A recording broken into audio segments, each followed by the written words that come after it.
Town of Gilbert Planning Commission special meeting. First item will be roll call. Chairman Brian Anderson. Yep. Vice Chairman Carl Bloomfield. Here. Commissioner Seth Bonda. Here. Commissioner David Cavity. Here. Commissioner Greg Froelich. Commissioner Brian Johns. Here. Commissioner Les Smith. Here. And alternate Commissioner Daniel Cervantes. Thank you. We do have one item that we need to do first before we move on to the cases, and it's an oath of office. Catherine, can you take care of that, please? Okay, sounds good.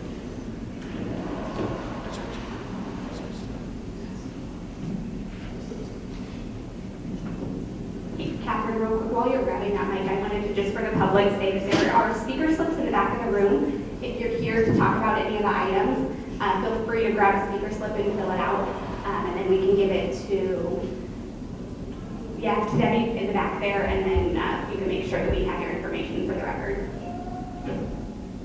All right, good evening. We do need to do Seth Bonda's oath of office, so I'm going to go ahead and read and have you repeat after me. Okay. I, Seth Bonda, I, Seth Bonda, do solemnly swear do solemnly swear that I will support the Constitution of the United States that I will support the Constitution of the United States and the Constitution and laws of the state of Arizona and the Constitution and laws of the state of Arizona and the ordinances of the town of Gilbert, Maricopa County, Arizona, and the ordinances of the town of Gilbert, Maricopa County, Arizona, that I will bear true faith and allegiance to the same that I will bear true faith and allegiance to the same and defend them against all enemies, foreign and domestic. and defend them against all enemies, foreign and domestic, And I will faithfully and impartially discharge and that I will faithfully and impartially discharge the duties of the office of a Town of Gilbert Planning Commission member the duties of the office of the town of Gilbert Planning Commission member in Gilbert, Arizona, according to the best of my ability, in Gilbert, Arizona, according to the best of my ability. so help me God. So help me God. Congratulations.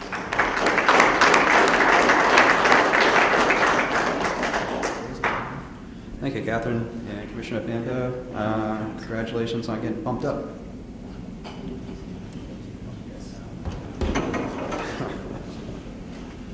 Next item is approval of agenda. Is there any discussion on the agenda? No? Is there a motion?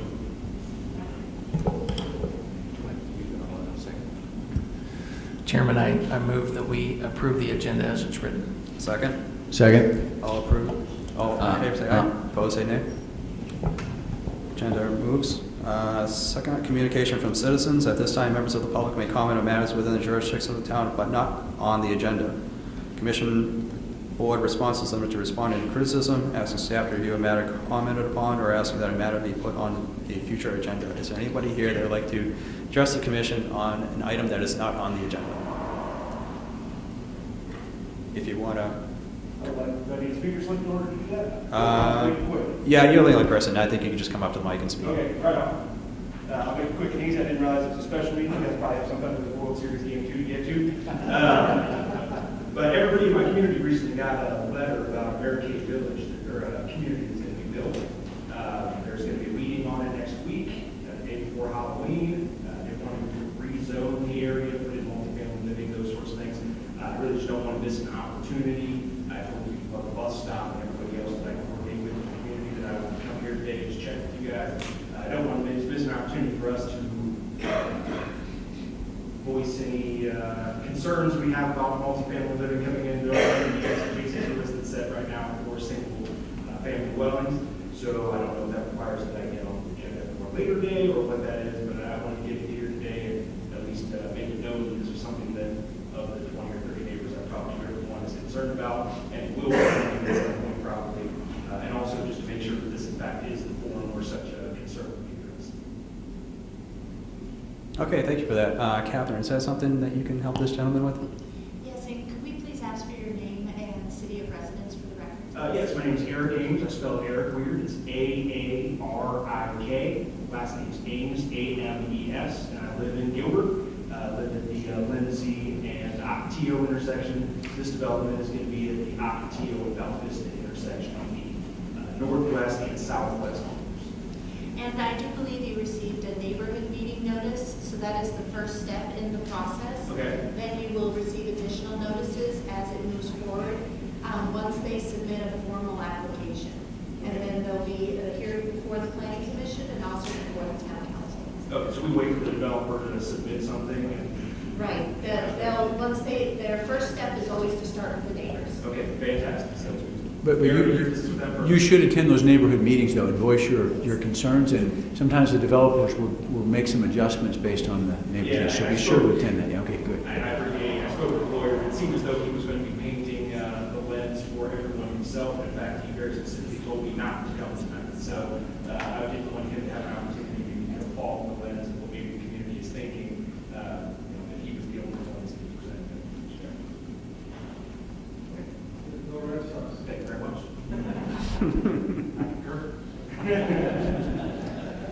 And as somebody who's from the city, we're going to get this real quick because I just missed an hour of the game so far. I'm just joking. So now we'll move on to public hearing non-consent. Non-consent public hearing items will be heard at an individual public hearing, will be acted upon by the commission board by a separate motion. During the public hearings, anyone wishing to comment in support of or in opposition to a public hearing item may do so. If you wish to comment on a public hearing item, you must fill out a public comment form indicating the item number in which you wish to be heard. Once the hearing is closed, there will be no further public comment unless requested by a member of the commission board. And as Amy has pointed out earlier, if you wish to speak on any of the cases up here, this yellow form is in the back. Could you please fill one out and bring it up to staff on the side here. First item we'll go to is item 3, GP 18-08, Gabriel Point Commerce Center. Ashley? Thank you, Chairman and Commission members. This first project is reported as GP 1808 and C 1818, the Gabriela Point Commerce Center. Just to orient the Commission and the public for the location of this site, it lies between Warner Road and the Loop 202 freeway on the east side of Haley Road. As you can see from this aerial photograph, a portion of the site still falls within Maricopa County jurisdiction. So in conjunction with this rezoning and general plan amendment request, we are currently processing an annexation for this westernmost portion of the site here. This map here today shows you the existing zoning designation, which is important to point out. As we move through the presentation, you'll see that there are some discrepancies between the existing zoning designation and the general plan. So part of the impetus behind this major general plan amendment is just a cleanup of the site to recognize some of those existing zoning entitlements and match that with the general plan designation. Looking at also at this area, you can see that surrounding the property is a variety of different uses from commercial, multifamily, single family, freeway to the south, to the east residential development. So this falls like a major general plan amendment, and that it's over 40 acres. It's 152.9 acres for the total site. So really kind of a big deal for us in terms of the land use change. And so that's why we're here at this special meeting tonight, to make sure that we're receiving ample public input as we move through the process. So what the applicant is requesting specifically on this site is increase in the amount of business park, a decrease in the amount of regional commercial, and the addition of the residential categories. These would correlate to multifamily zoning districts. As I mentioned before, these aren't acknowledged in our general plan or multifamily. However, there are existing zoning entitlements on site for multifamily. So this really will just bring it into conformance with those existing entitlements. So the existing land use classification on site has business park along the north and east boundary. The southwest corner of the site is currently regional commercial. So the applicant again is looking to just reconfigure the site, include that multifamily that exists, reconfigure the multifamily a little bit to make it more developable, make it a little bit more sense. So at the northeast corner, we have two multifamily zoning districts and general plan designation for residential 14 to 25 and residential 8 to 14 dwelling units per acre. It's important to note that the residential 8 to 14 is on the easternmost boundary of the site, so it butts up to the existing residential, providing that transition of land use. Currently on site, that site is designated as light industrial. They're proposing to change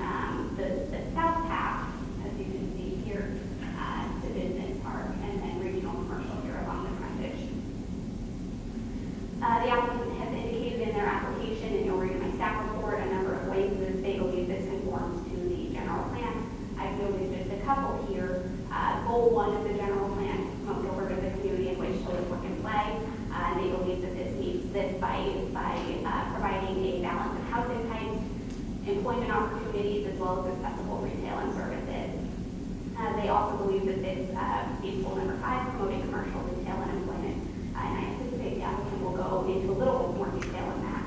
In conjunction with this, we're processing a rezoning request that will align with the requested land use designation changes for the general plan. And you'll notice that these acreages vary a little bit from what we see on the general plan, just because, as I said, there are existing land use entitlements that we're just trying to make everything match here. So the existing zoning, this is what exists on the site today, that westernmost portion that is under the Maricopa County jurisdiction is zoned Maricopa County Rural 43, so they'll rezone that in conformance with the Town of Gilbert zoning district. And then there's the existing light industrial and multifamily. So reconfiguring the site slightly, changing the land use designation. When we brought this before the Planning Commission at the study session in September, we heard some feedback that it would be nice to see kind of a conceptual layout of how this might develop, where the access points would be. And although the applicant has not proposed a PAD in conjunction with this, so this would not be an adopted development plan, the applicant did hear your concerns and provided us kind of a conceptual layout of what the site might look like, how it might develop. We also heard some question about the depth of the regional commercial, whether that 1,200 feet makes sense. So I went back and did a little bit of research to see what type of development typically has that depth. So if you're familiar, kind of in this vicinity of Ray Road and Power Road, there's that Target development back there. This kind of mimics that in the depth, as well as the Target up at Gilbert and Germain. They're roughly the same size. So just to give the commission some perspective on what this might look like, those are some comparable size regional commercial developments. As part of the major general plan amendment, there is the 60-day agency review, which is included. We received feedback from Phoenix Mesa Gateway, who said the site is within Airport Overflight Area 3. They support the current general plan classifications on the site. They believe it's compatible with the airport operations. But I would just remind the commission that essentially they're maintaining those employment land use designations and the multifamily businesses on site in terms of the zoning classification. This is just bringing this in conformance with that. The Chamber of Commerce also provided comment as part of that 60-day agency review. They support the recommended changes. And then just some kind of procedural, because of the major general plan amendment, we do have the 2 public hearings, this being the first. So tonight we're seeking public input and not a motion from the commission tonight. So I'm happy to answer any questions that you have regarding this request, and the applicant is here to give a presentation as well. All right, thank you, Ashley. Does anybody have any questions for staff? No, not seeing any. If the applicant wants to come up and give their presentation, you just give your name and city address for the record, please.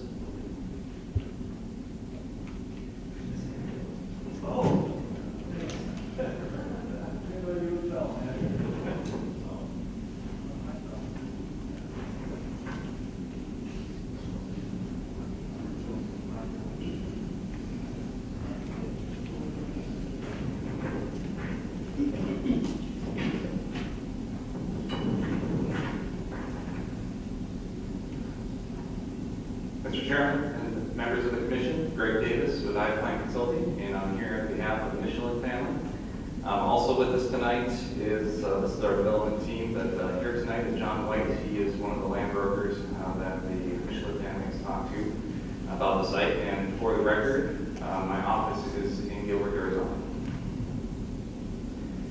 So as Ashley mentioned, the Michelin family has kind of put these pieces of land together over the last couple of years. It's 153 acres in all, and pretty much takes up that whole quarter section there at the southeast corner of Warner and Higley Road. They've had a lot of opportunities to sell off parcels of land, various sizes for various uses. There's a lot of interest in the multifamily that's existing, some of the county properties for who knows what uses, but they really understand that the highest and best use for for this land is to develop it as a lease package, and that's why they retained us to look at the entitlements and determine the best way to proceed. And as we looked at it, and as we talked to different development partners, it really became apparent that we had to clean up a lot of the entitlement issues with the site. There's a lot of incongruence between the general plan and the underlying zoning, but there's also a lot of land use that aren't as viable either in the configuration or the land use themselves, as we're talking to different brokers. So as we've talked to different people in the community that specialize in various types of development, we've put forward this major general plan method. And it is unique in the fact that it is not a PAD. It's probably the only one in 20 years that I've been doing this that haven't had a PAD attached, and I doubt you guys see them very often either. And so what it means is that what we're getting approved as part of this process really won't result in any development. This is just creating a platform for us to be able to go out, meet with developers, meet with end users, and actually know what we have to work with, know what the zoning is, know what the general plan is, so there's no questions about what can be approved for this land. So that's the impetus behind this request. That's why it doesn't have a development plan associated with it, and hopefully there's enough evidence for you to support the proposal versus leaving it under its existing land uses. So the existing zoning, as staff identified, is kind of a configuration of basically 3 different land uses. There's multifamily located at the northeast corner, and light industrial here. That is an old case. This 80 acres really came in when it was under the Skousen ownership in 2002. It was one of my first cases, which I'm not very proud of because now I'm here changing it. But the fact is that we could probably develop multifamily in its current configuration. So if the town decides to support this change, the seller will go ahead and develop it in the best way they can. But the shape of those multifamily parcels really isn't conducive to those uses. Sure, you can do it. The market's really strong for multifamily right now, but it's not in the best interest for either those 2 parcels or the rest of the property. The light industrial that surrounds it, you can see, is a very odd shape. And at the time, it was needed because the property owner didn't control the property to the west. So we've talked to various industrial users and brokers, and they don't really have a lot of interest in this area. They'd rather be a little further off the highway because the value of land is too high for what those uses typically are. And so most people are pushing us more towards employment type level uses, business parks specifically, the same with economic development. So if we were to change the land use, we definitely want to change the configuration because right now the access is limited and the shape of the parcel is conducive to that type of development. The 80 acres or 70 acres on the west side, shown in green over here, as staff identified, that's still in the county. Right now, we can develop it as homes or schools or churches, or that's about it. There's not a lot of good uses that we think are appropriate for this site. And so we're hoping the town agrees with that, and in addition to the annexation, we'll also support the rezoning from residential to the regional commercial that we're proposing. So some of the incongruence you can see between the general plan and the zoning. The general plan doesn't even acknowledge multifamily or the light industrial as hard zone underneath. So that's one of the first things that we propose to change as part of the general plan, is to have it recognize and reconfigure the multifamily to the 40 acres at the northeast corner. So we're not adding any acreage for those uses, but we're placing them in a way, configuring them in a way that not only are they more viable themselves, but they open up the rest of the business park to the south for better development. The second request is really kind of a change between some of the regional commercial and business park designations. A lot of the interest that we have in this property for commercial uses is on the corner, hard corner of Higley and Warner Road. The existing general plan has it almost opposite. They have that corner as business park and commercial to the south. So what we would propose is to take the 40 acres, make it commercial because that's what the end users are telling us they want to be. But in exchange for that, return 24 acres of RC2BP because we're also hearing from those users that they would rather have the freeway visibility, but not be on the arterial frontage. To them, it's a cost issue. They don't get the benefit a retail customer would. So from a land basis as well as a development cost issue, they would rather have visibility but not direct But at the end change of this is only a 16-acre net between the two uses. The third request that we have is really tied into the circulation of the project. The town's general plan has a circulation element to it. And on that element is a need for a public collector road that connects between Warner and Ely Road. So right now, there's a signal existing at this location for the ALA school across the street. So our proposal would be bring it in a quarter mile, turn it up, and then connect at the quarter mile location along Warner Road. As you can see, that helps make a transition in land use between residential and commercial. It also brings the direct access into the site for the business park and some truck circulation behind the regional commercial. So that is basically the bubble plan that we submitted to the town, showing kind of how those uses fit together. So a couple of concerns that were mentioned, I want to touch on briefly. One is that there isn't a site plan to evaluate. I talked about that just a little bit. We did prepare the site plan that staff showed you a few minutes ago. It's a very rough site plan, but we modeled the land use changes after existing retail centers, as staff alluded to. The one on Ray and Power was one of the sites we looked at. We didn't try to just design it, in a vacuum. We tried to look at what are the existing devs, what are the users that are actually out there still building retail stick-and-brick stores. What will they look for? And that's why we came up with this. But we also wanted to make sure that it worked from a circulation standpoint, both vehicular and pedestrian, and that's what those dots represent. So that you can see that there was some forethought given into why we chose the distances and the shapes for all these parcels. The second point I want to make about that is that this entitlement, as I mentioned earlier, doesn't give us the right to build anything. We still have to come back before this commission for any approvals that we have for development plans, whether it's a master PAD or it's an individual site plan. They will all come back before you, so you will have a chance to see what this plan will look like in detail as they come through in the future. Concern about the business parks exposure and access. As we talked about, we have provided a collector road to come in there. A lot of the employment users we talked about have echoed that being on the frontage is not critical to them. In fact, it can be detrimental from a cost standpoint, so that kind of helps us make the argument for why they're back here. Furthermore, our intent is to develop this whole site as one center, one commerce center. And so we will have identification monument signs at our entrance points that recognize all of the different uses within the project.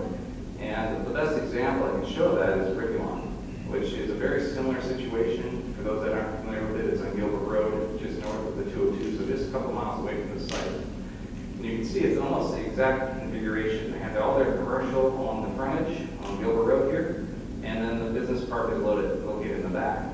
And they have a collector road that comes through here, which you can see their entry monument here. So in our mind, this is exactly what it's modeled after.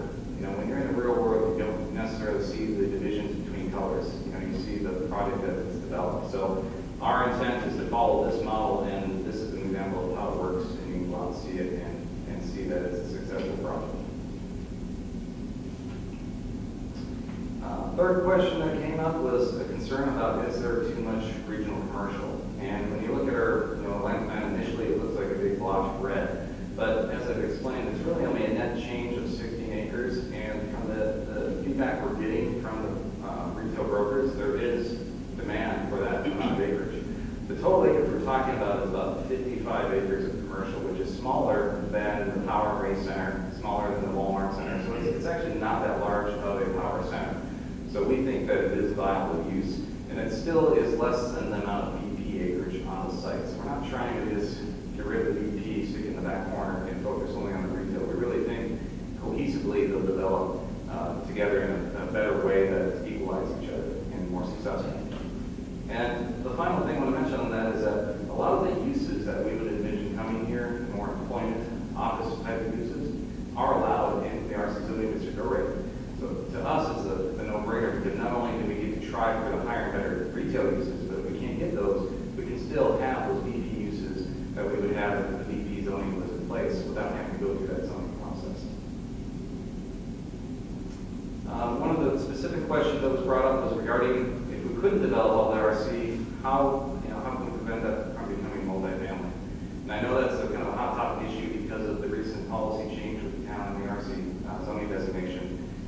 clearly not our intent to do that. We already have, 40 acres of multifamily. And the last thing we can say about it is even if it does come to fruition and someone comes forward with that request, right now it still requires a use permit. So if the commission feels that it's going to be detrimental to the project, it can still be denied. So we do understand the concern, but we just don't think it merits denying the case for that reason alone. So last thing I'll mention is just the economic impact. I think the report was part of the package that was sent out to the team, so I'm sure you've gone through in great detail. In case you haven't, the summary basically is that the proposed land use change is approximately $780,000 net benefit to the town over the existing general plan. The chamber has reviewed our case. We've met with Kathy several times, and they are supportive of it as well. So with that, I will conclude my presentation and be glad to answer any questions that you might have. Okay, thank you. Why don't you hang out there for a moment? Is there anybody here that wants to speak from the public? Okay, so we'll keep you up there. Does anybody have any questions for the applicant?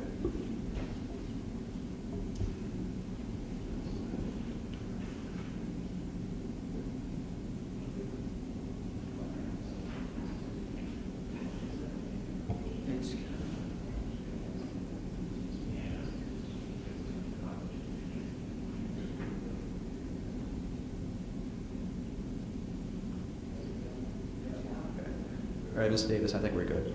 Thank you all. Thank you. Is there any questions for staff? No? Okay, at this time, I'll close the public hearing. And we'll see this case again in 2 weeks in the November 2nd hearing. Is that correct? Yes. November 5th. Okay, thank you. We'll move along to Z18-18, Gabrielle Point Commerce Center. Ashley?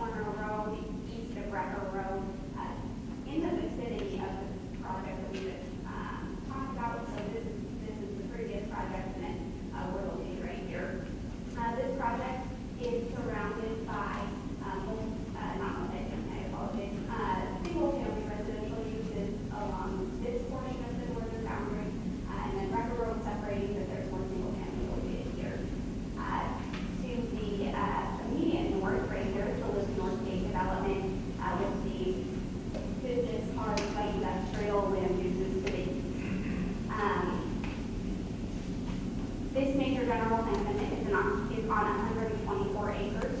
The applicant in this case is looking to remove the business park, light industrial, and community commercial zoning district on the site. They are looking at changing that commercial corner to neighborhood commercial and then introducing a number of residential land use classifications, residential 3.5 to 8, 5 to 8 dwelling units per acre, and then 8 to 14 dwelling units per acre to create a master plan community. That application, by the way, the rezoning application, is following just slightly behind the general plan category, so that is not moving forward at the same time. But it has been submitted, and we talked about it last month in study session, just so the commission could frame in their minds what this development might look like if it were to develop. In terms of the existing land use plan, this site is identified for a number of employment land use designations. And I think that it's really important to note that when this site was planned and developed, it was the Live North Gate to the north was part of this development. It was intentionally designed and it accounted for the residential that surrounds it. To the north, they had proposed 60-foot landscape buffers, and Morrison Ranch, in addition, has approximately 55 feet of open space along their southern boundary. So there's really a considerable separation between this business park use and the residential located up here to the north. In addition, I think it's important to add that Old Corner and Rucker Roads are planned at 140-foot width, so this isn't immediately adjacent to those residential developments. Also important to note, the site is part of the Power Road growth corridor as identified in our general plan. The focus of this growth area is industrial and business park employment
start to account for the expenditures required for residential development. This scenario that exists on site today with the industrial makes a little bit more sense. In terms of jobs, the existing land use designations could potentially lead to 1,500 jobs compared to 157 with the requested classifications. They also touched on resiliency, the need to improve the industry mix in the area so that as we head into recession potentially, we've got a better mix right now with our top two sectors include retail accommodation and food services. So having a better mix of employment type land uses really helps make our community a little bit more resilient. They also talked about wage, light industrial business park uses tend to relate to higher wages. And then I think one of the points that I really wanted to touch on was the development growth in the area. They provided some really good data on Mesa's 85212 zip code, which is the adjacent zip code to this development. And that is currently the most active for construction activity. And so what the analysis says is that this is really leading us to believe that employment development is heading this way. So for now, does it really make sense for us to give this up when we're starting to see that growth in the adjacent, Mesa's adjacent 85212? In addition to that, staff went ahead and did an analysis of existing land use classification distribution.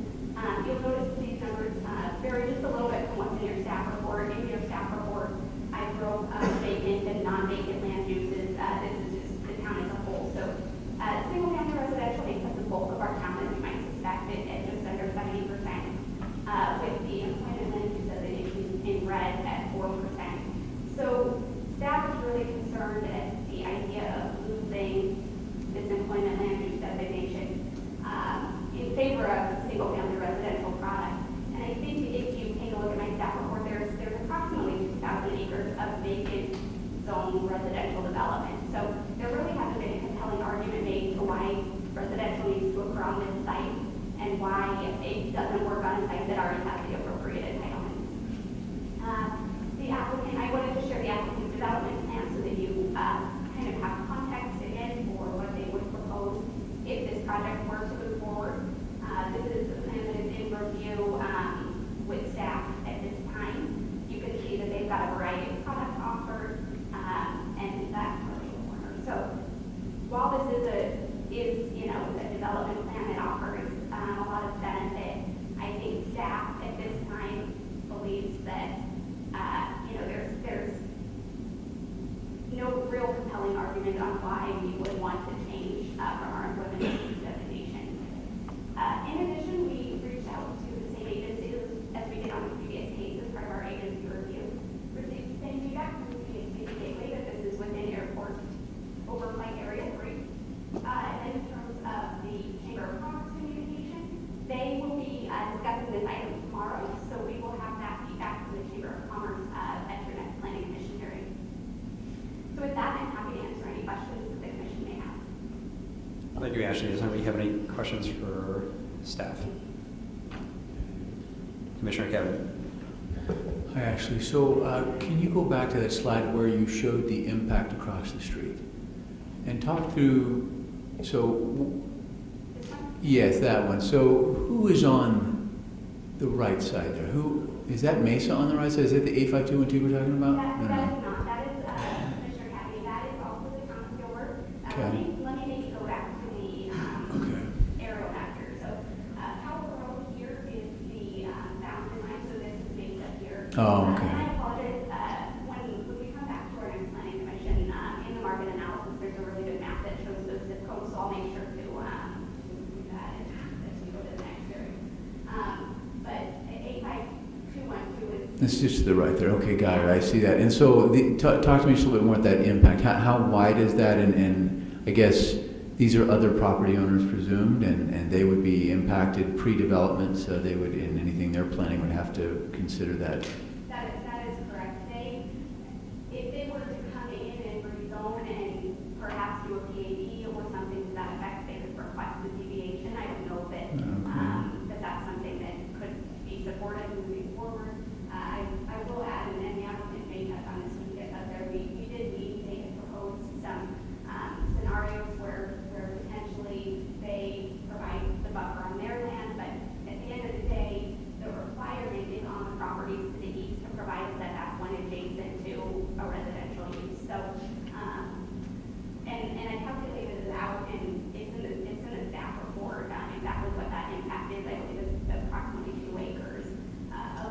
And does that include the roadway as well, or is that excluded from the calculation?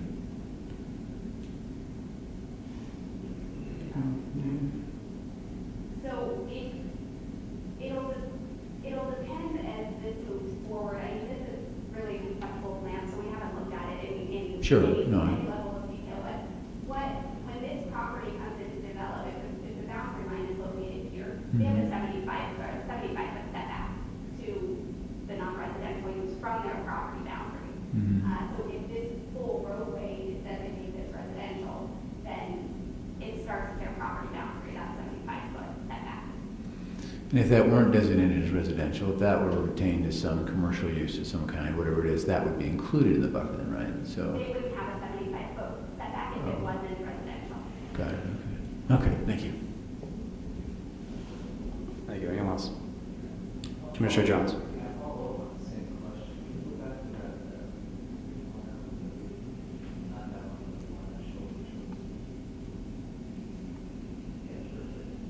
So right now you're saying that those are going to be affected by a 75-foot buffer, right? Well, Are those up there being affected by the same buffer because of the residential buffer? I didn't look at what I mean, they haven't submitted a development plan, but I presume that they are.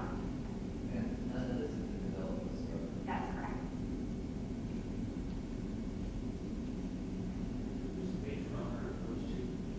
Oh, gosh.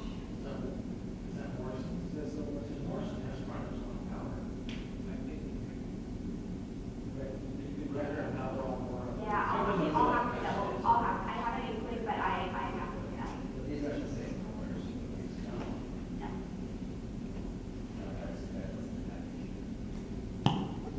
Excuse me, can I remind the commissioners to please use the mics so we can get it all recorded? Thank you. Chairman, if I may. Ashley, you mentioned that Mesa has some development going on and that they're pretty active over there. Has there been any determination from any town staff as to why there's a lot happening there and not on our side of Power Road? And is there something more that we can do as a town to encourage development in there, or is it just the landowner is not ready and doesn't have it up and available for sale and that kind of thing?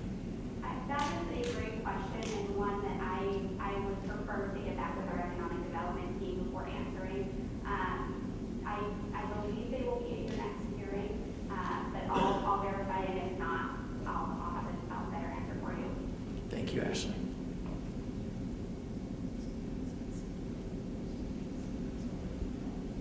We good? Okay. Is the applicant want to come up? Could you please give your name, city of residence for the record, please?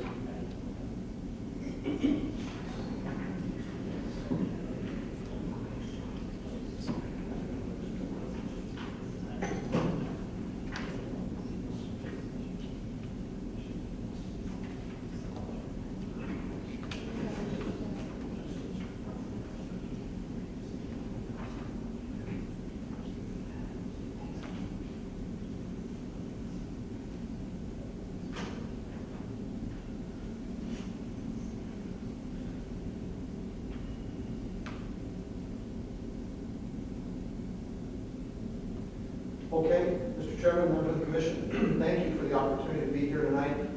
Kind of looking at you sideways and at the screen sideways, but we'll do the best we can. My name is Ralph Pugh. My office address is 1744 South Valdez Drive in Mesa. I'm here tonight on behalf of Lennar Homes Corporation. Mr. Todd Scoro, Vice President for Acquisition and Development, is here with us. Also speaking on behalf of the owners of the property, Scottsdale Investment Management, Mr. Ed Grant Jr. is with us from the ownership group. So, Mr. Chairman and members of the board and the commission, every time we have a case that deals with changing employment to residential in a general plan, it always causes a stir. It's always a hot topic, and it's one that deserves attention. And we would invite you, as you consider this case, not only tonight, but in the coming weeks, to please think about the responsibility of the town, the property owner, and an ultimate developer. Clearly, the town of Gilbert has regulatory authority over what happens on land use. But that authority should be used carefully and should be balanced very carefully with the rights of the individual property owner. What concerns us a little bit in the development world is that somehow zoning has become a tool, a sword almost, for economic development. While that's good in some senses, and it may need to be appropriate now and then, it's really not the intent of zoning. Zoning is intended to develop compatibility, create a balanced community, and to be used in a way that is fair to property owners, the town, and to all the ultimate users of the property. So as we kind of go through this tonight, we'd ask you to please balance those things and think about that in light of this property, because it would be so easy to simply say tonight, this is employment, we really never want to change it because we believe that the purpose of the town is to provide jobs. That's a good thought, and it's helpful, but it shouldn't control every circumstance. And we'll show you tonight why we think this case is different and should be amended to residential uses. So let's address, first of all, the 75-foot buffer that I think many of you were asking about. We'll get to an exhibit here in a minute that will demonstrate that the entire 3-mile length of the Power Road growth area adjoins residential uses on the west. 100% of the land. So the 75-foot buffer issue that was just discussed applies to all those properties. So to separate this case out and say this should not happen because, oh my goodness, we're going to have the 75-foot buffer, we'll show you in a minute that it applies to all of them. The other thought is the acreage that's available for residential development. Very interesting thought, right? That the staff says there's roughly 2,800 acres of available residential development in the community. That may be true. We believe it. Probably is true. But the point of this is all acreage and all land is not created equal. Think about that for a minute. Just because it's designated residential doesn't mean that it's likely to be developed that way or that it will. The ultimate determiner of development, whether it's employment or residential or office or commercial, is the users. It's the market. The landowner, the home builder, the town, we can paint maps every color we want. But until the user comes in and says, I'll use that property, what we're really doing is we're asking a single property owner to bear the carrying cost of land to accomplish an expectation or dream or vision that the town might have. And really that's what's happening here. If we go years and years and years and land just stays employment and no users come by, that landowner is bearing the brunt of a vision that may be unrealistic. And in this case, we think it is. And we'll show you why. All right, Ashley, hopefully I can figure out how to do this. Hold on. There we go. Okay, so quickly, commissioners, here we have the site located right here. I think Ashley has indicated that and demonstrated the uses that surround it. Clearly, you have residential to the north. This residential on Morrison Ranch is proceeding. There are a lot of homes up. This area is planned for residential and the plats are being worked on and reviewed. All of this is residential here. 2 charter schools at the very intersection. So of all the land in the Power Road growth corridor, this is the only, or growth area, this is the only parcel that is surrounded on 3 sides by residential uses. All right?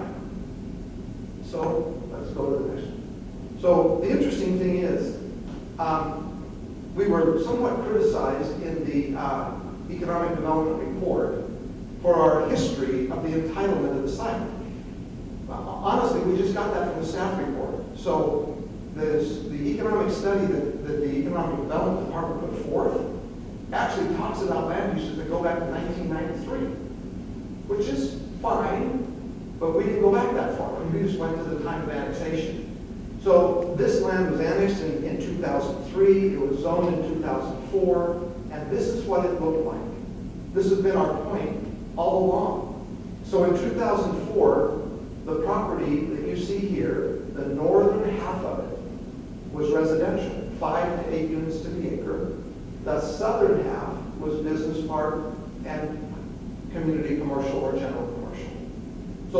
what existed in 2007. Then Rockefeller Group comes along, decides to buy the property, and believes that they can make it work, that they can truly market this in such a way that they can attract interested employment, industrial, business park users. Now, if anyone can make it work, it ought to be the Rockefeller Group. They've got a great reputation throughout the country and lots of experience. Well, here we are a decade later, and no interest. I won't bore you with a litany of people who looked at this property and were not interested. And there's lots of reasons for the lack of interest, but predominantly they were lack of access to the freeway, lack of freeway visibility, and surrounded by residential uses. We may be criticized for making this statement because some will say, well, that was during the Great Recession. Let me answer that question right away. Only the first couple of years were and they were the end of the Great Recession. We were coming out of it. And so, the bulk of the time that it was owned by Rockefeller Group, a lot of good things were happening, a lot of things were growing. This land just never was ideally suited for industrial development. So Rockefeller takes it and changes the plan, does a master design on it with all employment uses. They did the multifamily up here, and then all the rest of it is light industrial business park, hoping to attract users. You all know that this site right here is designated community commercial because we came in and obtained site plan approval for a church site there, a place of worship, and the town asked us to rezone it to community commercial, and we did at the time because the church could go in any of those districts. So that's the point of this whole conversation. Sorry to belabor it. The property owner did this zoning change or requested this zoning change on their own. This was not a thought that the town staff or the town economic development department came up with. It didn't enter their mind. It was the property owner. So now the current property owner who's purchased it from Rockefeller is now bearing that same burden. But just because you tried to do it, hopefully they're not required to keep it this way forever, because it's just a burden to carry. Ashley went through all those changes, so that the bottom line is changing this to a residential plan. As Ashley indicated, showed the plan. Thank you for this is kind of the preliminary layout. A really cool concept here is the evolution of the roundabout in the middle and the pedestrian access down to the commercial corner that enters and faces and engages with the residential community. You can see some perspective shots of that here. Kind of one of the first times we've really effectively implemented that in the town. We've looked for it for years, and here's an opportunity to do it. This is kind of looking from the backside or the boundaries of the commercial portion looking into the residential area where we can engage and be with our neighbors and use the commercial services. So the question is, why isn't this suitable any longer? First of all, I don't want to go through all these that bore you with it. Let's just click right on to the next point. There is admittedly some ambiguity with respect to the Power Road growth area. Don't mean to make a big deal out of that, but if you read the narrative of the general plan, it describes the Power Road growth area.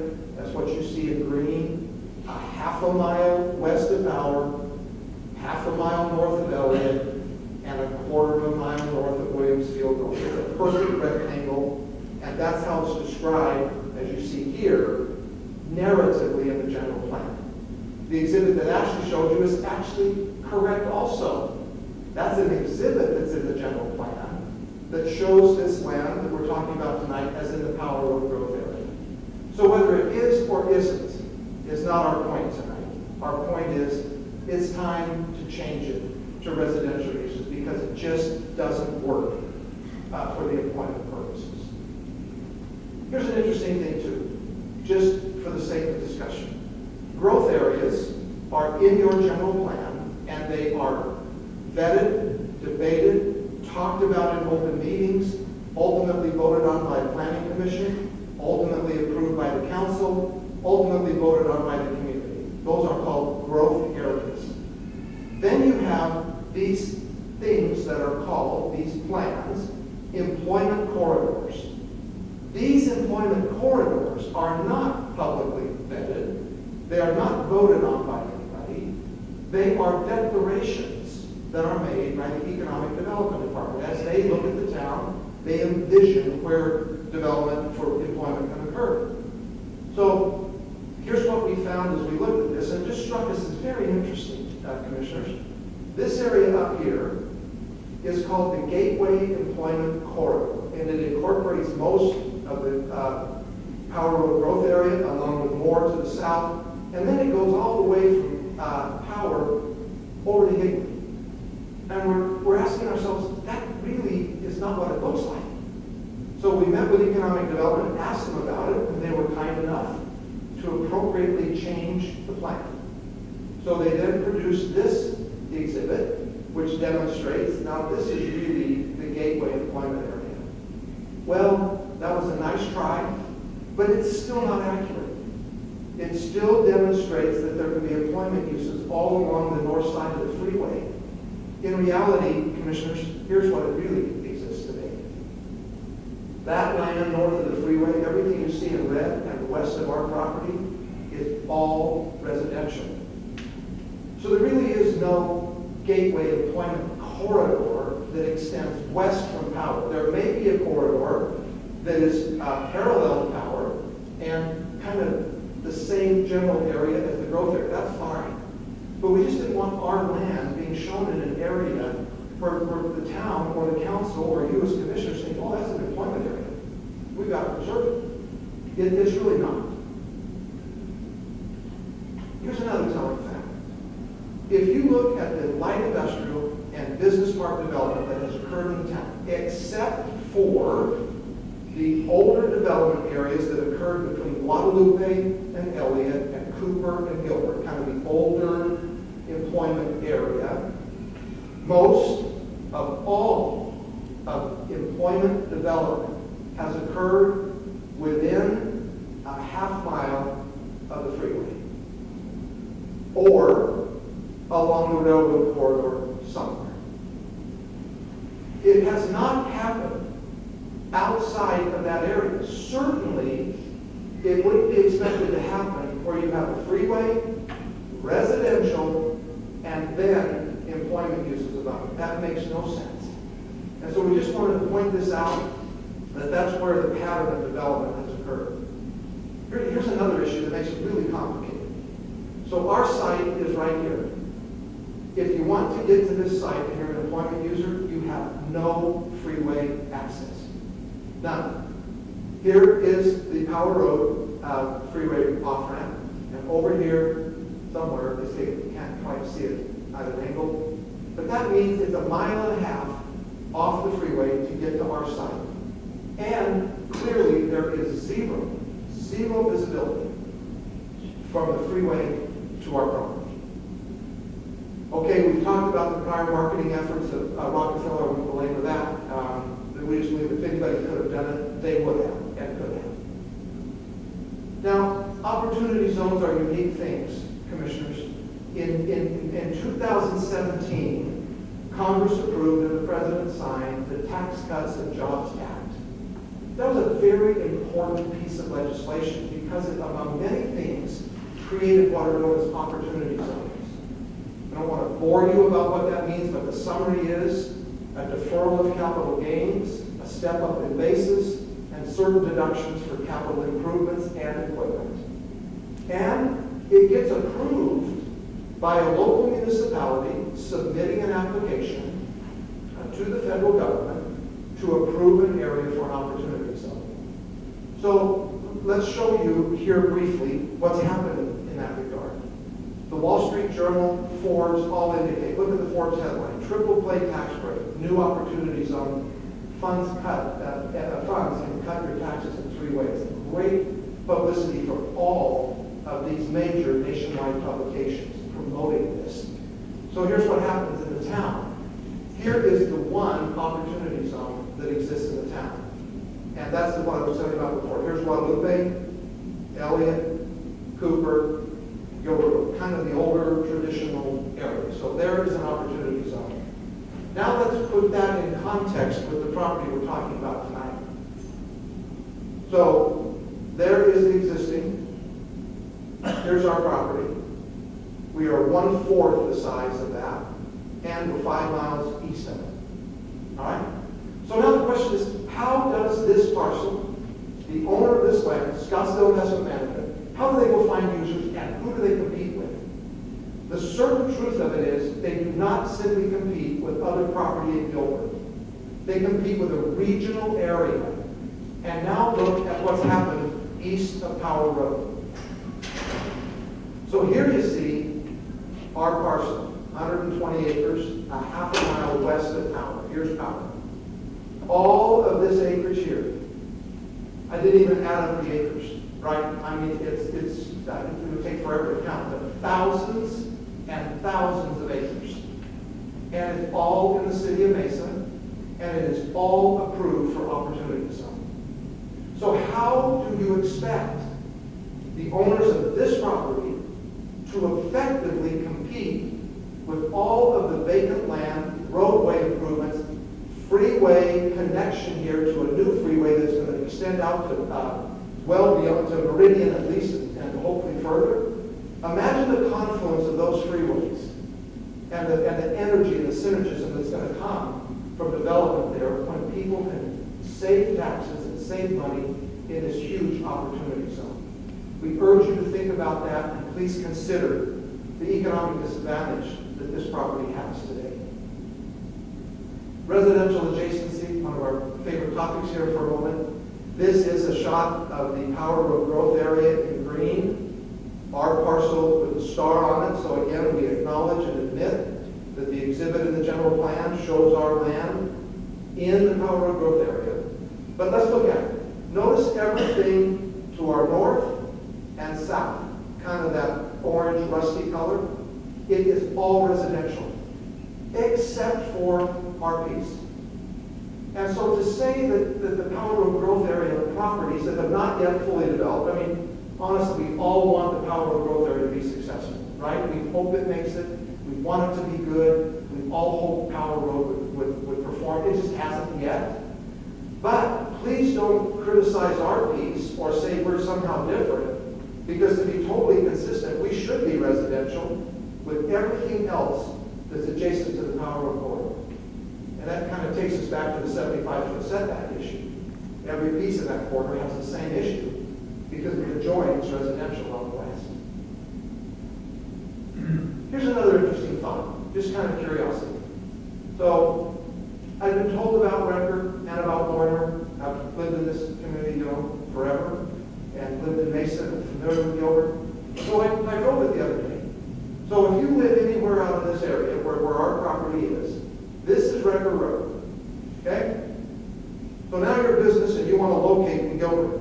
Don't you want to look for an intersection of arterial roads that connect to the freeway and that provide transportation all the way through the town? Yes. And you want to get to the freeway as quickly as possible. Record Road dead ends at Baseline.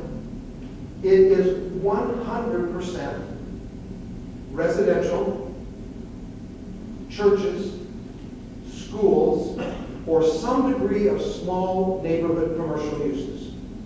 There is not 1 ounce of business, industrial, or employment development along Record. And as you drive it, you certainly feel it. It's beautiful. It's a very comfortable place to be, to live, to drive. Nothing. And as you go south of our site, you actually go under the freeway, where there is more residential, more schools, and more churches. So I thought, okay, that's great. That doesn't help industrial development at all. I thought, well, what about Warner? Think about this. You're asking us to develop industrial land, or if this stays the same and it does not change, and we are bound by industrial development on this site through zoning, you're asking us to develop an industrial site on an arterial roadway that ends a mile to our east. You go 1/2 mile east of Power, Warner Road ends at the canal. Okay? So then, drive Warner all the way through the town. That may not be a relevant conversation, but once again, the only employment uses on Warner are some older, probably county uses, sprinkler company that sells pipe and supplies and a few other miscellaneous things, but nothing significant anywhere on those arterial roads that represents employment development. Okay, I'll go with it. Here's an interesting thing. So when we presented our application at the end of May, 5 months ago, we submitted with our application an economic study that focused specifically on the hot topic of jobs to population. So here's what the conclusion was, and it's fairly consistent with what the economic study produced by the Economic Development Department says. Not to say anything about that, everyone, but I just want to remind you that's about a 38 or 40-page report. We received it Thursday, literally 2 or 3 days before this meeting. And they've had our report for 5 months. Couldn't they have given us a heads up? Couldn't they have sent us something on it? A draft, an idea? We had no time to study it, frankly. So, but it does make a conclusion that's pretty interesting. So here's what our study concluded by Jim Rounds. All population to jobs, not economics. So if you take the projected or the implied jobs to population ratio in Gilbert, if you assume that every square inch of land in your general plan today gets developed for employment uses at a reasonable number of jobs per acre or jobs per square foot, then the imputed or inferred jobs to population ratio is going to be about 1.13. Actually, unheard of anywhere in the valley. Where's Gilbert today? 0.37. Right? You just saw that in the report. That's a good number for a wonderful and beautiful community. But to think that it can achieve 1.13, we're kidding ourselves. Why? Because here we are at about 0.75 jobs per population. That is a very highly performing community that has lots of jobs at a smaller population, and I'm going to show you that in a minute. The typical average in Maricopa County hovers around 0.5. A little bit above, a little bit below, but Gilbert's right in that ballpark. And the loss of this acreage that we're asking for tonight to remove it out of employment to residential will not move the dial on jobs to population, and Gilbert will end up right where it probably should be, kind of right in the middle of the pack. I think it's totally unrealistic to think that Gilbert is going to be at the top of the list in jobs to population. Here's the exhibit. Look, here we go. So again, it's hard to see this sideways, but here's a chart. This takes jobs to population ratios in various communities through 2050. Okay? So here you have Gilbert at 1.13 jobs per person. Here you have, I can't even read it, probably Avondale, Buckeye, Chandler, Mesa, Scottsdale, Tempe, Carefree. Here's Maricopa County in general, and then you end up over here with Queen Creek, at 0.23 or something. So where should Gilbert be, realistically? Don't you think Gilbert's going to settle in somewhere in this area? It's kind of hard for us to fathom that we can expect that Gilbert could achieve that. And not that it's a great community, for heaven's sake, it's rated number 3 in a recent article. Why did they rate it number 3? The residential environment, the quality of development, and a 3% unemployment rate. That was just recently in a national publication. 3%. That's zero unemployment, practically. It's negligible. So let's build Gilbert, let's do it right, but let's not burden this property to help achieve what we believe is an unrealistic jobs to population calculation. Here's the one point we would make about the economic study that was prepared by the town's economic development staff. Their projection and their numbers show that if this property we're talking about tonight started immediately in 2018, what's left of it, and started doing employment, industrial development, business park development, and proceeded through and got it done, in the next 10 years, it would produce $3.2 million for the town in revenue. This is the town's only goal. if you take our proposal to build this residential community over that same time period, you know and I know that the Lennar Homes would probably be building that subdivision and sell it out in the next 3 to 4 years. But that would bring to the town $2.7 million. So the delta, the admitted delta, is $468,000. First of all, that's not a big number in relationship to municipal budgets and municipal financing. But more importantly, it assumes that development is going to occur in the employment sector on this land right now. If we had time to analyze this and put our minds to the numbers, the truth of it is, we should probably show this assuming no development on this land for the next, who knows, 8, 10 years? Well, we don't know. But certainly not now. This is not a fair comparison because it assumes facts that aren't in evidence, as we say. There aren't any users for this site, and therefore there is no chance of having development occur right now. So if this got changed a little bit, it's like you have in Gilbert today, if this case were approved, residential would start. You've got that proverbial bird in the hand, and that would be produced. And in exchange for these couple of birds over there in the bushes, right, that we're trying to capture and find, and don't exist. So we think this number up here is going to be closer to 0 for a long time as this land remains vacant because it is not well situated for development.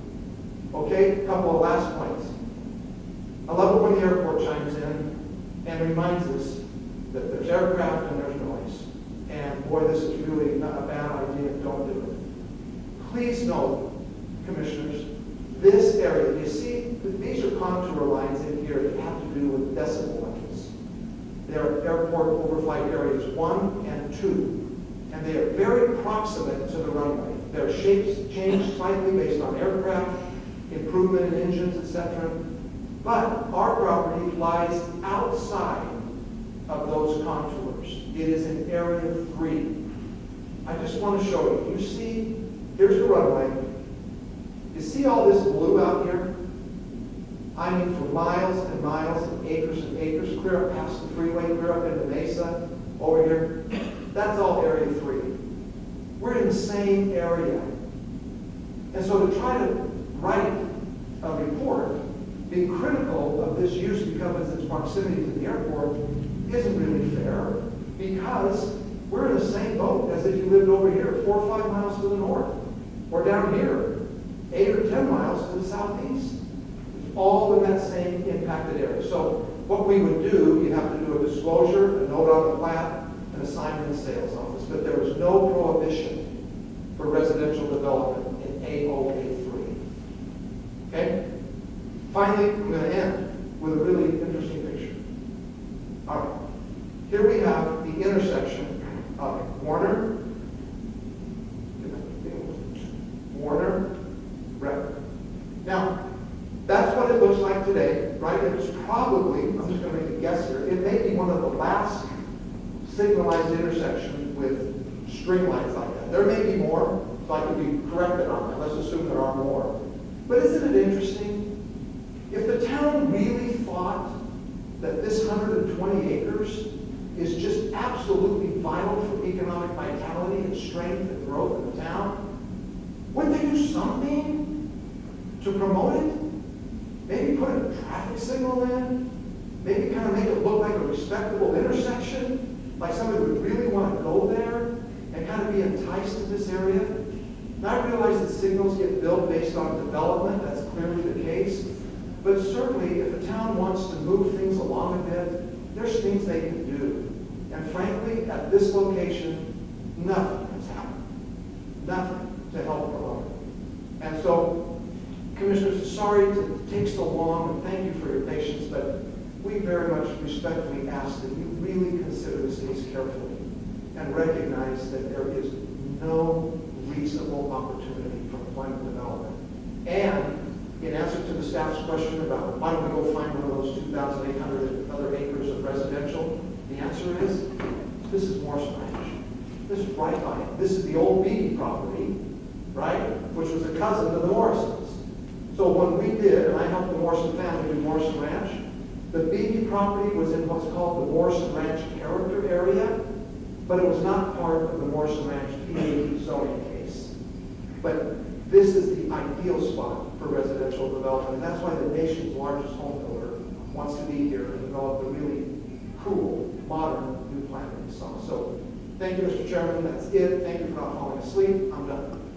Thank you for that presentation. And just a quick question, when you come back next month, it will be a 10-minute presentation, Thank correct? you. I know. I'm just joking. Hopefully a couple of minutes.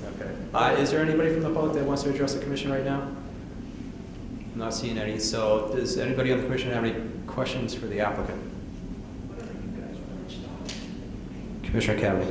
Thank you. So Ralph, can you go back to those, the bar chart that showed the Gilbert 1.3 and the high performing and the, go even one more.